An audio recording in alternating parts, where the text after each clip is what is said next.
Hey, this is Antonio. Welcome back to my channel. Now, who's ready for some fighting words? In this video, I want to do a fight breakdown for Jose Benavidez versus Danny Garcia. For those who don't know how I like to do this, basically I'll give a particular attribute and then I'll line both guys up, and whoever wins that attribute, that's who's the winner. I'm going to go all the way down the road like that, and whoever has more check marks, that's the person I'm picking for the fight. So without further ado, let's jump on into it. Speed. Danny Garcia has never been regarded for his speed. He's been regarded for punching power. He's a great counterpuncher, but he's never been regarded for his speed. Jose Benavidez, especially early in his career, his speed was something to notice. That's the one thing he can put them together. Great combinations, really fast. Early in his career, prior to what happened to him and everything, even his legs, he was fast. So obviously speed is going to go to Jose Benavidez. Power. Now it gets a little interesting. So when you look at, who has more knockouts, well, one has more fights than the other. But when you look at the ratio, they pretty much have the same amount of knockouts. However, I'm going to give the nod of power to Danny Garcia because he's more heavy-handed. Also, he is more like one-punch knockout power. Now, granted, he has not knocked out anybody in a very long time, but still, if he connects, you could go out. You could definitely go to sleep. So I'm going to give him that nod. Let's move on to ring IQ. Now, again, this is kind of difficult. I mean, Jose Benavidez does come from a fighting family, so obviously there's been a lot of knowledge passed down through the generations and everything like that. I mean, look at his brother, his little brother at that. So clearly, ring IQ, he has it. However, I can't help but to look at who Danny Garcia has been in a ring with in order to answer who has the higher ring IQ. And just because of Danny Garcia's resume in terms of who he's fought and who he's been competitive with, I'm going to have to give him a nod for ring IQ. I mean, he was in there with Keith Thurman. Keith Thurman has an unbelievable boxing brain and mind, the way he thinks. And, and he thinks in the moment when he's fighting. He's not a slouch of a fighter or somebody who gets caught in his emotions or something like that. Keith Thurman is a thinker. Danny Garcia has also been there with Sean Porter. He's been there with Errol Spence. I mean, technically, the only person who's really roughed him up was Errol Spence. Porter roughed him up, but he roughed him up in like a street fight type of way. So, I mean, that's something a little different. But when you look at the opposition, listen, Danny Garcia, I'm just going to give him the nod for having more ring IQ.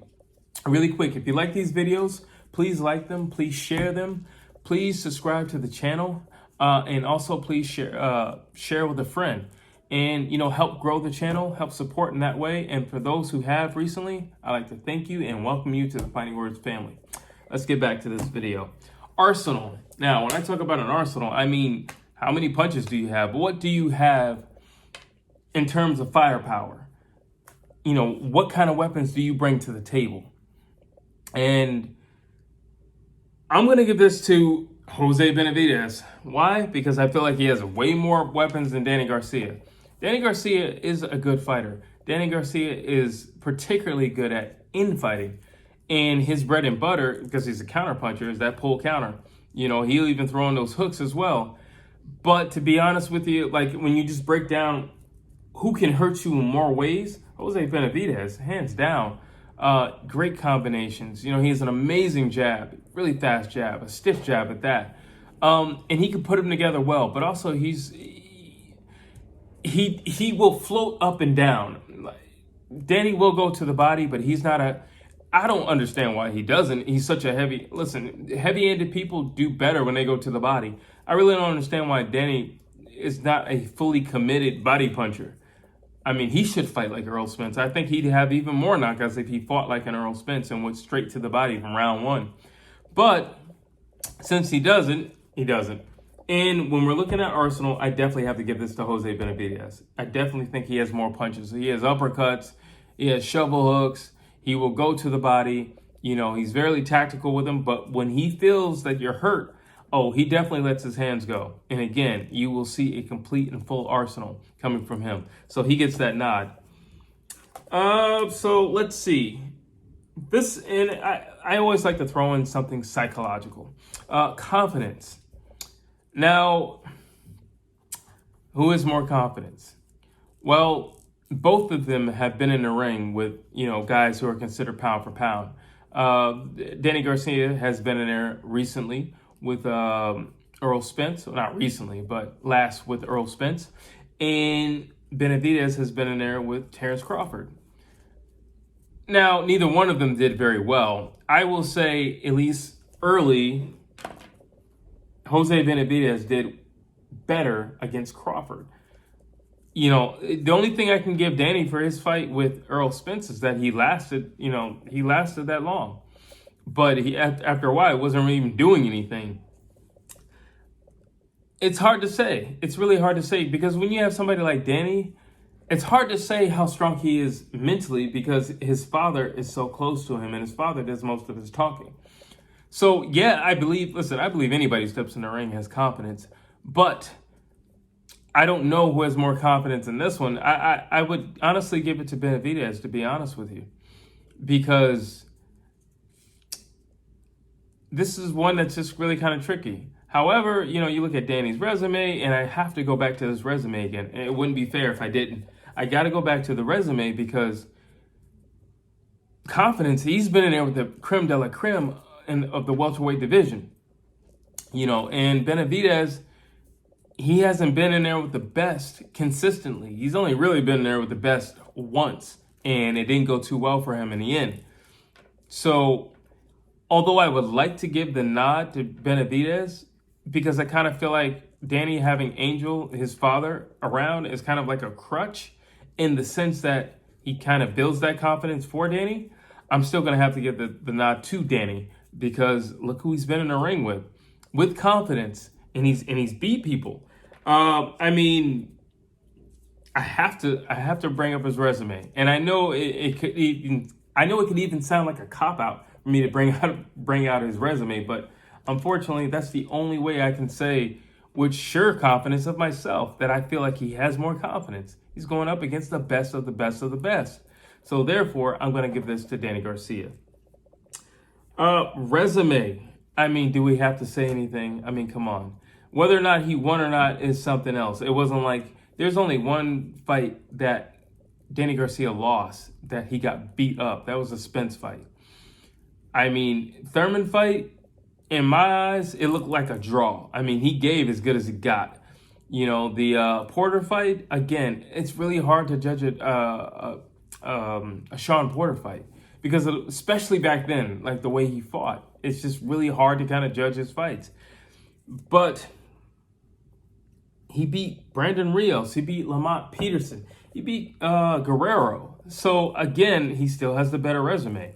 And that's a no-brainer, hands down. He got the better resume. Now, lastly, we have Hart. Again, I'm probably going to bring up that resume because of who he's fought. But, to be honest with you, listen, Benavidez, he got injured in his leg, as we all know. Or if you don't know, he was shot in his leg. And he was told he'd never fight again. And, he bounced back from that, and he bounced back in the ring. And he's still competitive, and he's still fighting today. So, who's got more heart? I'm just going to give that one I'm just going to give that a draw. Because, that's kind of hard to say. Look at Danny's resume. Dude's got a lot of heart because he took on the toughest of the tough. However, this man bounced back from an injury that he was told he was not going to bounce back from. That takes a lot of heart. So I'm just going to be fair and give it to both guys. So here's another segment right here. And basically, I'm just asking the question, what does he bring to the table? Well, Jose Benavidez, he brings movement. He's really slick. He's hard to hit. He's kind of like a Canelo. And he stays on the outside, so he's kind of like a sniper at that. And that's going to be really hard for Danny to deal with, especially early. Danny Garcia, timing. Yeah, you can be really slick and you can do all those things on the outside. But you better believe Danny's going to have something for you because he's going to catch your timing and he's going to clip you. Now, the question is, can you stand after you get clipped. The question is Danny going to get his hand on you or hit you once or more than once? Because I believe if he hits Benavidez more than once, it's going to be trouble, and it's going to be trouble real quick. Jose Benavidez, classic boxer. Classic boxer. You know, he stays behind that jab, constantly moving to the side. You know, he picks his punches, he picks his spots in the ring to engage. Really smart. He's just smart, methodical movement. Danny Garcia, again, that counter punching. All those things kind of get nullified through that countering, I feel like. And Danny, what he likes to do is he likes to itch a little bit closer and closer and closer. And then what he also likes to do is to tempt you to get closer to him. He'll have his chin out there like a lot of counter punchers do, because you know if you go for this chin, you got to commit to something. And if you commit to something, you know what I'm good at. I'm good at clipping back. So you got to be careful with that. Now, I am saying this, but, you know, he wasn't what he was prior to his injury. But Jose Benavidez, he's light on his feet, you know. And the thing with that, I'm looking at the later rounds. And Danny Garcia is a distance runner. You know, he's not a sprinter. And Jose Benavidez is going to be very dangerous in the beginning rounds. Yeah, he is. He's going to have that movement. Yeah, he is. He's going to have that jab. He's going to be very difficult in the early rounds. So the early rounds are going to be, you know, a bit of a test for Danny Garcia. And he's going to have to figure it out. He's going to have to figure it out quick. Danny Garcia, he's very, very durable. He's just a tough dude. Danny Garcia is a tough dude. You're not going to knock him out. You're not going to break his will. You're not going to back him down. Like, you're not. I mean, honestly, I just don't see Jose Benavidez doing to Danny Garcia what Terrence Crawford, Errol Spence did to him. I just don't see it. He doesn't fight like that. He's not half as aggressive as Errol Spence in the ring. So I don't see him doing what Errol Spence did. So Danny Garcia's toughness and his ability to take a punch, again, yeah, Jose's going to be moving, and yeah, he's going to have that jab, but yeah, you're talking about a counterpuncher who can take a punch. Talking about a counterpuncher who's built like a tank. That's going to be a problem. That means if he don't respect you, he's coming straight for you, and that's trouble at your doorstep. Lastly, I want to do another segment, which is what has to happen. In other words, what has to happen for this fighter or that fighter to actually win the bout. Danny needs to make a statement. I mean, honestly, in this fight, he just needs to make a statement.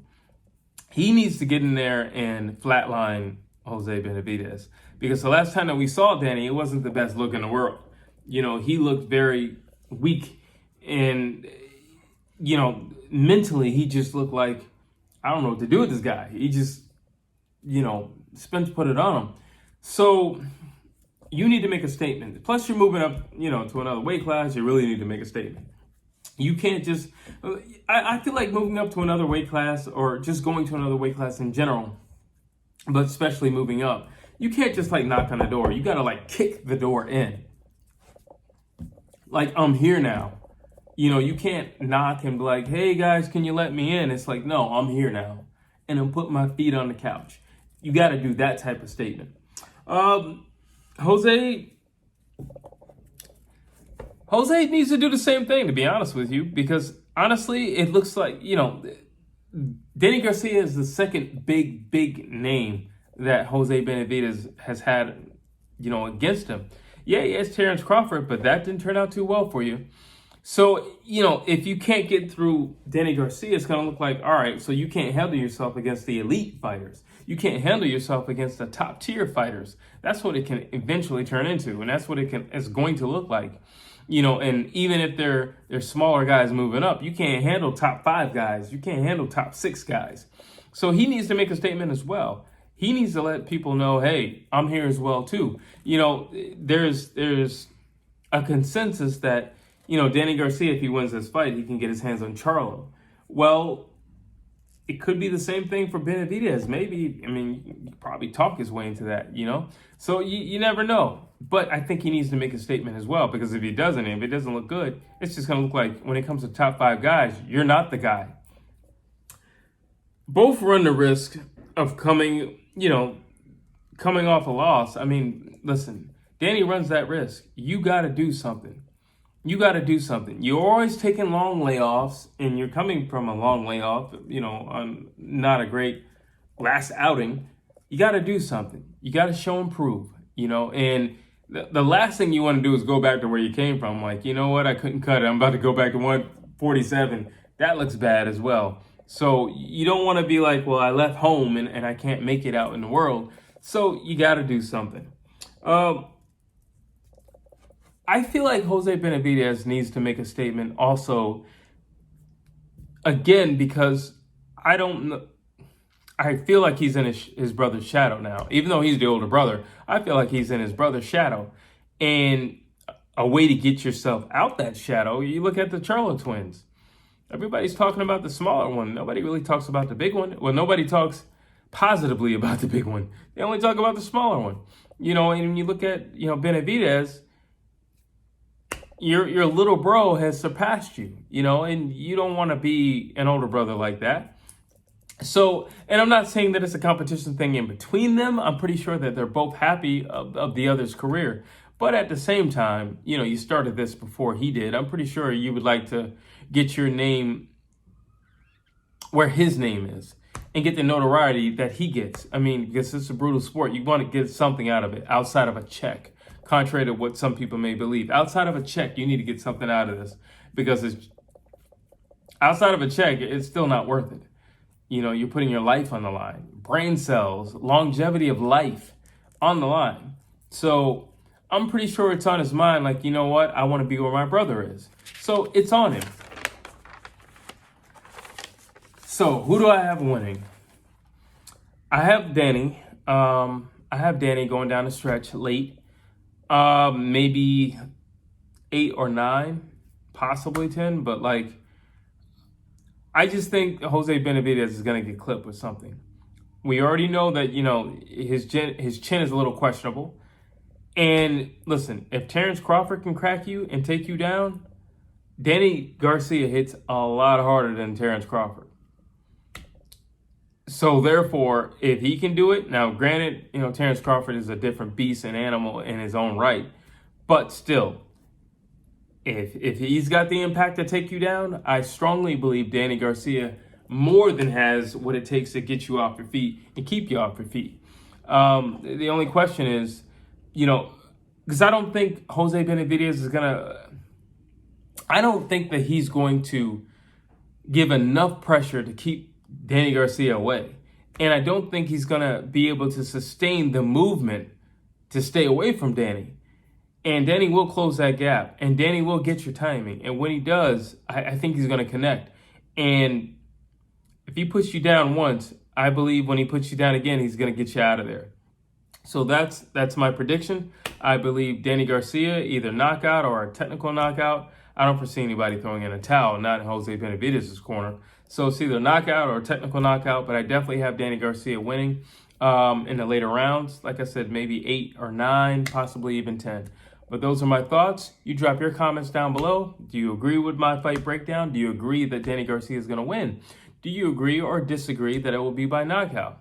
You drop your comments down below. I'd love to hear what you have to say. And as always, please like, please share, please subscribe to my channel.